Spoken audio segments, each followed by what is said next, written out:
बिना घी और बिना तेल के आज हम बनाएंगे एक यूनिक अनोखा सा पुआ, जो यूपी बिहार की ट्रेडिशनल डिश है और जिसे ढक्कन पुआ, ढकनेसर या गुजगुजा नाम से भी जाना जाता है। तो इसे हम ढक्कन पुआ क्यों कहते हैं? क्योंकि इस पुआ को इस तरह के मिट्टी के ढक्कन पर बनाई जाती है, इसलिए इस पुए को ढकनेसर या ढक्कन पुआ कहते हैं।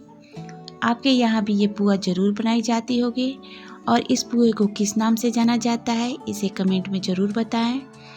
और अगर नहीं बनाई जाती होगी तो इस पुए को एक बार ज़रूर ट्राई करें। ये पुआ चावल से बनाया जाता है और अभी ठंडी का मौसम है और अभी चावल और गुड़ दोनों ही नया मिलता है और नए चावल गुड़ की बनी हुई ढकनेसर तो लाजवाब लगती है।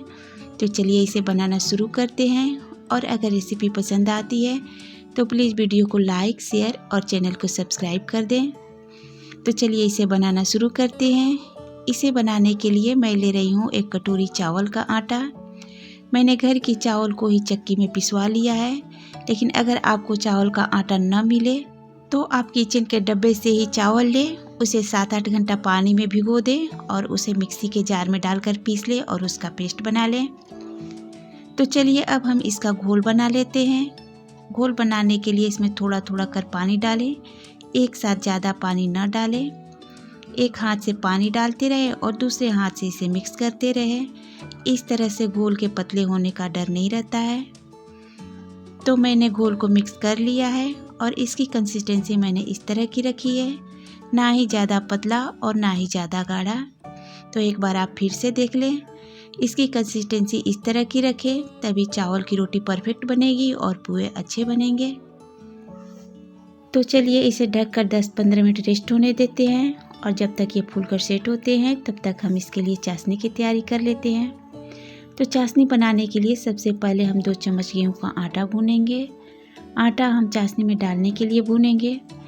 2 चम्मच आटा भूनकर डाल देने से चाशनी गाढ़ी हो जाती है और खाने में भी भुने हुए आटे का स्वाद बढ़िया आता है।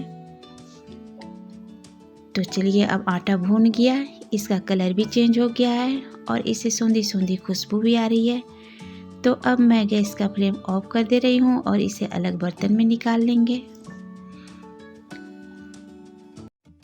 सेम पैन को हम फिर से चूल्हे पर चढ़ाएंगे और अब मैं इसमें 1 कटोरी लगभग 250 ग्राम पानी डाल दे रही हूँ। इसी के साथ 1 छोटी कटोरी गुड़ डाल देंगे। ये पुआ गुड़ में ही बनाई जाती है।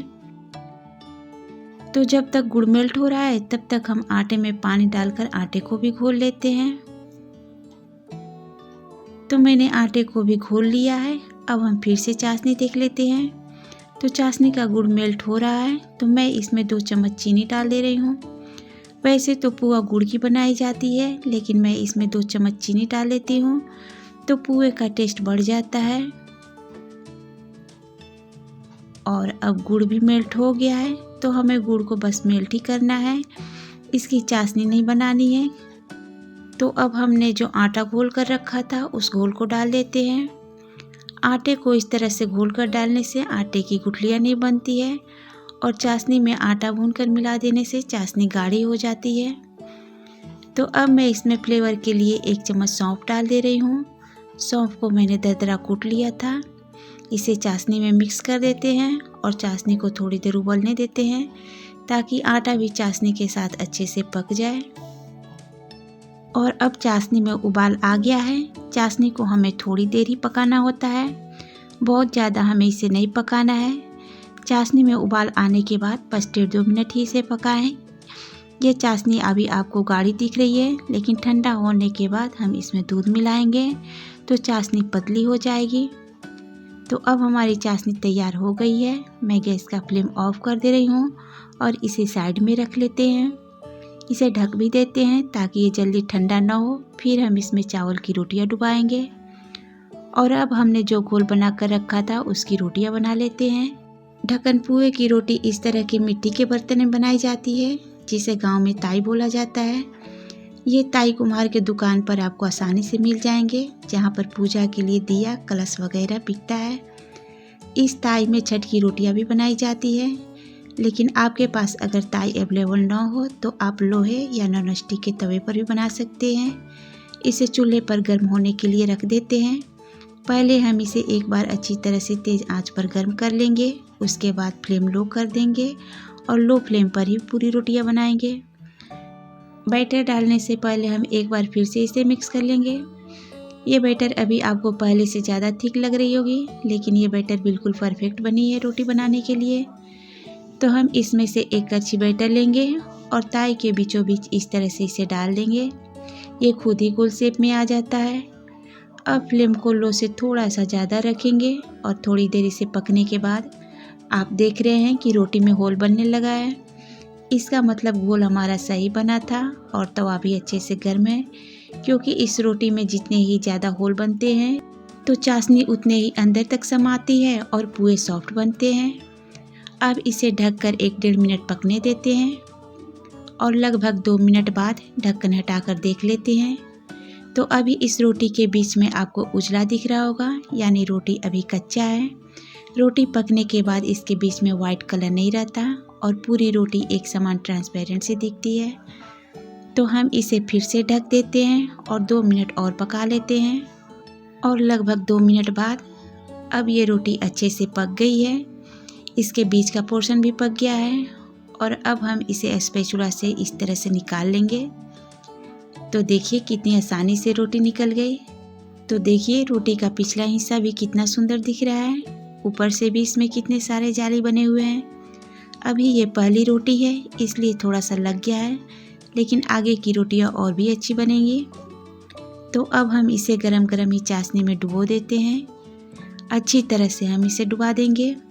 जब रोटी और चाशनी अच्छी तरह से ठंडा हो जाएंगे फिर हम इसमें दूध मिलाएंगे तो चाशनी थोड़ी पतली हो जाएगी।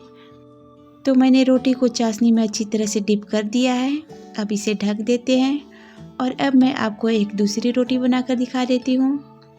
तो जब भी आप तवे पर बैटर डालें तो बैटर को डालने से पहले एक बार इसे अच्छी तरह से मिक्स कर लें।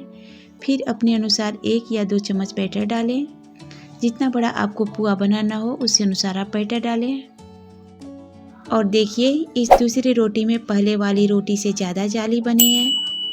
अब हम इसे ढक देंगे और इस रोटी को तब तक पकाएंगे जब तक कि पूरी रोटी का कलर चेंज होकर पानी की तरह ना दिखने लगे।